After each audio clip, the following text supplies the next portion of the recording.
வணக்கம். ஸோ எல்லாம் எப்படி இருக்கீங்க? I hope every fine. So இந்த வீடியோ நம்ம எதை பற்றி பேச போகிறோம், எதை பற்றி டிஸ்கஸ் பண்ண போகிறோம் அப்படின்னா எஸ்பிஎலோட ப்ரைஸ் என்ன, சோனிகேட்டட் பிளாட்லெட் லைசன்ஸ். ஸோ இதோட ப்ரைஸ் என்ன அப்படின்னு சொல்லி பார்க்க போகிறோம். ஸோ அதெல்லாம் என்ன அப்படின்னு ஃபஸ்ட்டு பார்த்தலாம். ஸோ ஆல்ரெடி நிறைய வீடியோ நான் எக்ஸ்பிளைன் பண்ணியிருக்கேன். மேபி இந்த வீடியோ நீங்கள் புதுசாக பார்த்தீங்க அப்படின்னா ஸோ அது ஃபஸ்ட்டு என்னன்னு தெரிஞ்சுக்கிங்க. அதாவது முடி கொட்டுற பிரச்சனை எல்லாத்துக்குமே இருக்கும். சின்னவங்கலேருந்து பெரியவங்க வரைக்கும் எல்லாத்துக்குமே இருக்கும். நம்ம காலைல பெட்டில் எழுந்திரிக்கும் போதும் சரி, இல்லை குளிச்சுட்டு ஒரு தலையை தோட்டும் போது நிறைய முடி கொட்டுற ரைட்டுங்களா. ஸோ இந்த முடி கொட்டுதல் நம்ம தலையில் நிறைய கேப்ஸை உண்டாக்கும் ஓகேங்களா. ஸோ அந்த கேப், இந்த முடி கொட்டுறது முடி திரும்பி வளர்ந்துருச்சு அப்படின்னா பிரச்சனை இல்லை. திரும்பி வளராமல் சில பேர்த்துக்கு அப்படியே ஸ்டாப் ஆயிரும். அந்த வளர்கிற இந்த ரூட் ஸ்டாப் ஆகி க்ளோஸ் ஆயிரும்.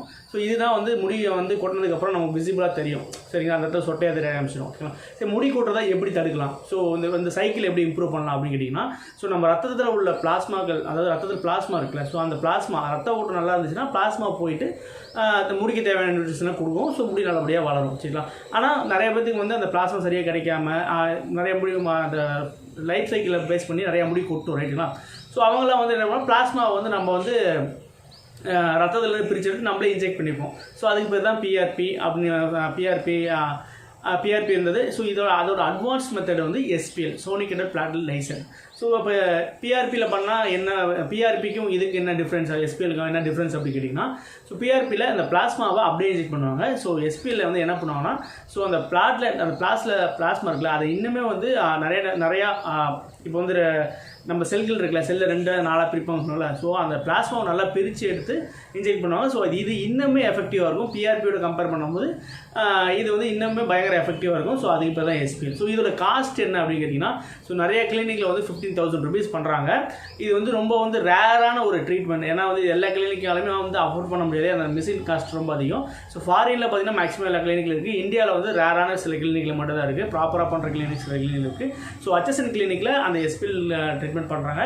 ஆனால் மற்ற கிளினிக்கோட என்னடா பெஸ்ட்டு அப்படின்னு கேட்டிங்கன்னா, அது மற்ற கிளினிக் கம்பேர் பண்ணும்போது இதில் 4,000 rupees 4,500 அந்த ரேஞ்சில் தான் எஸ்பிஎல்லே பண்ணுறாங்க. மற்ற கிளினிக்கில் ஆனால் கம்பேர் பண்ண மற்ற கிளினிக்கில் எஸ்பிஎல் 15,000, அதாவது 15,000 சார்ஜ் பண்ணுறாங்க. இதுக்கு ரீசன் என்னன்னு கேட்டிங்க அப்படின்னா, அந்த மிஷின் வாங்குற காஸ்ட்டில் இருக்குல்ல, ஸோ அதெல்லாம் இந்த மிஷின் ரொம்ப காஸ்ட்லியான மிஷின். ஸோ அதனால் எல்லா கிளினிக்காலும் அஃபோர்ட் பண்ண முடியாது. ஸோ அதனால் என்ன பண்ணி காஸ்ட் அதிகப்படுத்துவாங்க. ஸோ HSNல அது மாதிரி பண்ணலை. ஸோ ஓகே, நான் இந்த HSNல எஸ்பிஎல் எடுத்துகிட்டு இருக்கேன். ஸோ ஆல்ரெடி 3 இது எடுத்திருக்கேன். இது முடி கொட்டுற பிரச்சனை கொஞ்சம் கண்ட்ரோல் ஆகிற மாதிரி தான் எனக்கு தெரியுது. ஒரு 3லேருந்து ஒரு 6 டைம் எடுத்தால் தான் அது சிவிலான ரிசல்ட்ஸ் பார்க்க முடியும். ஸோ நான் ஒரு 6 மாதம் கண்டினியூஸாக எடுத்துகிட்டு நான் என்ன ரிசல்ட்ஸ் சொல்கிறேன், மந்த்லி 1 டைம் எடுத்தால் போதும். சரிங்களா. இது வரைக்கும் நான் 3 இது எடுத்திருக்கேன், 3 எஸ்பிஎல் எடுத்திருக்கேன். ஸோ சோனிகேட்டட் பிளாட்லெட் லைசன்ஸ் எடுத்திருக்கேன். இன்னும் ஒரு 3 டைம் நான் எடுத்துகிட்டு என்ன ரிசல்ட்னு சொல்லி சொல்கிறேன். இப்போ எனக்கு எப்படி கேட்டிங்கன்னா, முன்னே ஹேர்ஸ் கொட்டினதோட இப்போ கொஞ்சம் கொட்டுறது குறைஞ்சிருக்கு.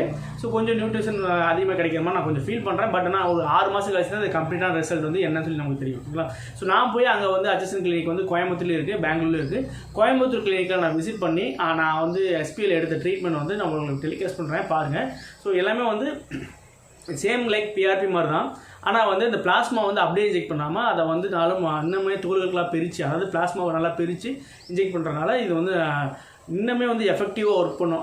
அந்த ஹேர்ஸ் வளர்ச்சிக்காலும் சரி, ஹேர்ஸ் கொட்ட முடியாமல் தடுக்கிறதுக்கு அந்த லைஃப் சைக்கிள் இருக்குல்ல, அதனால் இம்ப்ரூவ் பண்ணுறதுக்கு நல்லா ஹெல்ப்ஃபுல்லாக இருக்கும் எஸ்பிஎல். உங்களுக்கு வேணும் அப்படின்னா இந்த கிளினிக்கோட நம்பர் நான் டிஸ்கிரிப்ஷன் கொடுத்துருக்கேன். உங்களுக்கு ஹேர் ட்ரான்ஸ்ஃபர் பண்ணணும், இல்லை ஹேர் ஏதாவது கொரிஸ் இருக்குது, இல்லை எஸ்பிஎல் ஏதாவது எடுக்கணும் அப்படின்னா நான் HSN கிளினிக்கோட ஃபோன் நம்பர்ஸும் அட்ரஸும், கோயம்புத்தூர் அட்ரஸும் பெங்களூர் அட்ரஸும் ஃபோன் நம்பர் ரெண்டுமே கொடுத்துருக்கேன். எடுத்து அவங்கள்ட்ட பேசுங்க, உங்கள் டவுட்ஸ்லாம் கேளுங்க. உங்கள் டவுட்ஸ்லாம் கேட்டுட்டு உங்களுக்கு சாட்டிஸ்ஃபைடாக இருந்துச்சுன்னா அந்த கிளினிக்கில் போய் பண்ணிக்கிங்க. ஓகேங்களா. உங்கள் டவுட்ஸ்லாம் ஃபஸ்ட்டு நிறைய டவுட்ஸ் இருக்குல்ல, எல்லாமே கேளுங்க. அவங்க ரிசல்ட்ஸ்லாம் எடுத்து பாருங்கள். உங்களுக்கு சாட்டிஸ்ஃபைடாக இருக்குது அப்படின்னா எஸ்பிஎலாக இருக்கட்டும், இல்லை ஹேர் ட்ரான்ஸ்பிளான்ட்டாக இருக்கட்டும், HSN கிளினிக்கில் போய் பண்ணிக்கணும். ஓகேங்களா. தேங்க்ஸ் ஃபார் வாட்சிங், கீப் சப்போர்ட்டிங், வெல்கம்.